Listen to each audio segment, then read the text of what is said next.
So let's break down the HPA axis a little Mm. bit. So that is a stress active response, right? And again, pain is a stressor to the physical Mm. body.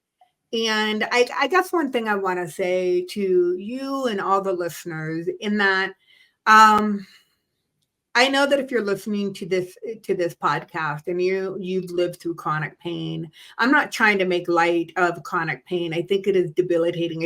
I think pain does weird things to people. It changes your entire disposition. Mm. So I feel you. I'm really sorry that you're dealing with pain. I'm not trying to take a light approach to it. But what I know about the physical, emotional, and energetic body is that the stress activation response, or the HPA axis, as Leigh was talking about, we already kind of talked about this. So we have the hypothalamic, pituitary, adrenal axis. And this is a feedback cycle from an endocrine perspective. You know that the hypothalamus is in the brain, you know, the pituitary is in the brain, and the adrenals sit on top of the kidneys. And so what ends up happening is a chemical response, a negative feedback cycle that perpetuates that chronic pain cycle.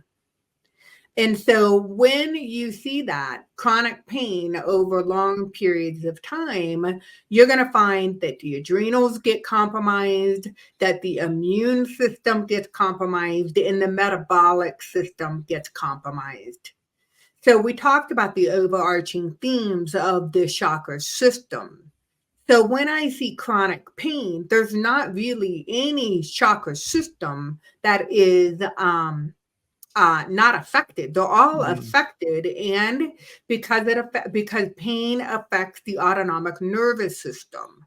And so when we're stuck in an autonomic nervous system that is dysregulated, we're typically leaning into a sympathetic dominance within the physical body. So your body lives within a chronic fight or flight type situation. You're Mm. revved up, you're on defense. So we will see distortion that affects typically the lower three chakras. We talked about 1, 2, and 3. Those are most intimately connected to the physical body. Mm. Chakra number 4 is a transitional chakra that takes from the physical to the spiritual. 5, 6, and 7 are in the higher domains. Those are also affected as well.